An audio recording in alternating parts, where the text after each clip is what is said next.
L'essentiel de l'actualité avec Lionel Durel.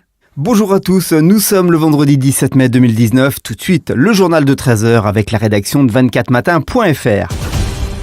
L'ex-star du sprint Usain Bolt ne pourra pas donner son nom aux trottinettes en libre service qu'il vient de lancer à Paris, sa marque étant déjà utilisée par un concurrent, selon une décision du tribunal de grande instance de Paris consultée hier par l'AFP, que la société fondée par l'athlète jamaïcain entend contester.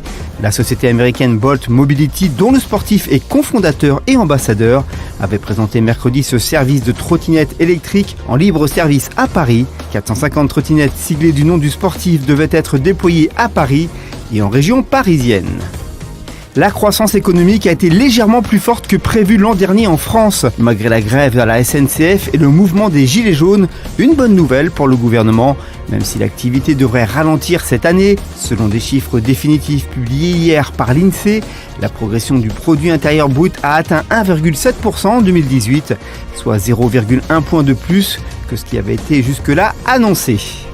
Du nouveau dans le traitement de l'arthrose par le biais d'un pansement articulaire révolutionnaire développé par les chercheurs de l'INSERM et de l'Université de Strasbourg qui ont développé un pansement permettant de régénérer le cartilage articulaire grâce à 2 couches.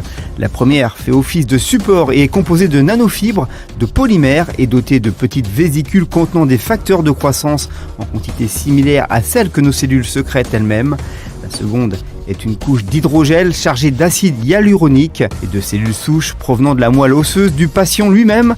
Pas moins de 10 millions de personnes en France souffrent d'arthrose et à part calmer les douleurs, aucun traitement à ce jour ne permet de lutter contre son évolution.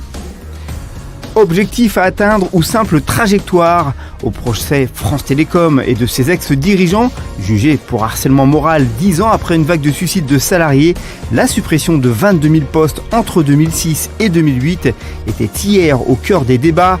Le chiffre de 22 000 départs naturels sur 120 000 salariés annoncé par Didier Lombard à la presse en février 2006 était-il une simple prévision fondée sur les estimations des années précédentes comme le soutiennent les prévenus, ou constitue-t-il une cible à atteindre coûte que coûte qui a déterminé la mise en place d'une stratégie d'entreprise visant à déstabiliser les salariés et agents et à créer un climat professionnel anxiogène comme le soutiennent les juges d'instruction? Réponse dans la suite du procès.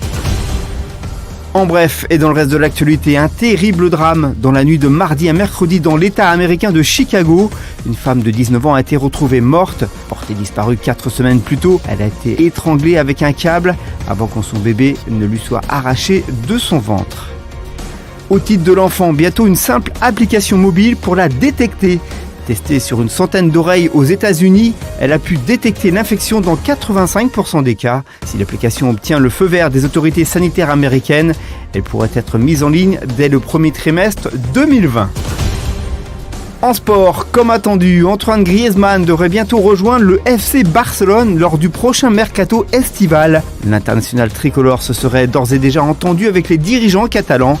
Si le Barça entend temporiser avant d'annoncer l'arrivée d'Antoine Griezmann, c'est pour lui permettre de redorer son image auprès des supporters barcelonais qui ont toujours en travers de la gorge la volte-face du printemps dernier.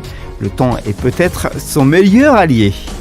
Au bout du suspense, Roger Federer s'est hissé hier en quart de finale après avoir joué 2 matchs et être resté près de 4 heures sur les courts de tennis de Rome. Lors du second match, le Suisse a sauvé 2 balles de match face au Croate Borna Koric. Il rencontrera aujourd'hui le Grec Stefanos Tsitsipas. L'actualité du divertissement, le fils de François Hollande, bientôt papa. En effet, Thomas Hollande, fils de François Hollande et Ségolène Royal, va être père. Sa compagne, la journaliste de France 3, Émilie Broussoulou, vient de l'annoncer sur Instagram. Voici votre page météo. Quel temps fera-t-il ce week-end ? Pour ce week-end, le temps devrait varier entre périodes ensoleillées sur une large partie du pays et orages locaux au fil des jours. Pour la journée de samedi, la météo devrait être chaotique avec des orages fréquents des Pyrénées jusqu'au Massif central. Ailleurs, le ciel devrait être partagé entre éclaircies et quelques ondées orageuses. Les températures seront bien trop justes pour la saison avec une moyenne de 9 degrés la matinée sur l'ensemble du pays et de 18 à 19 pour l'après-midi. Pour dimanche, il y aura quelques orages des confins d'Île-de-France jusqu'aux Pyrénées, ainsi que sur les régions de l'Est. Niveau température, une moyenne de 10 degrés en matinée et de 19 dans l'après-midi sur l'ensemble du territoire. Dans l'après-midi, c'est le Grand Est en particulier qui sera touché par des épisodes pluvieux, alors que le temps devrait se dégager du côté de la Bretagne et de la Normandie.